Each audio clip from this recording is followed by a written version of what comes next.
Buenas tardes, mi nombre es Jonah Alexander Díaz Sepúlveda, del Colegio Monterrosales Home School. La tarea de biología que tocó fue hacer un juego donde lo inventáramos. Entonces creé Parking Pregunt.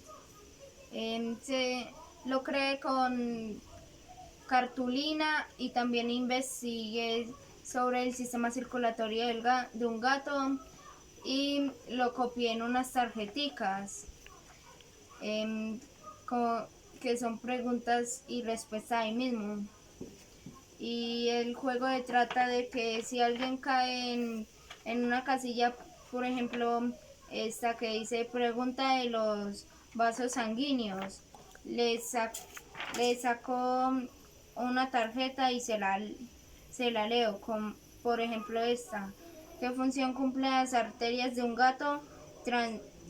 Entonces, si él responde mal, le digo, o no responde, le digo que, que perdió y le digo la pregunta. Por ejemplo, la pregunta que le dije fue que transporta sangre al cuerpo desde el corazón al resto del cuerpo.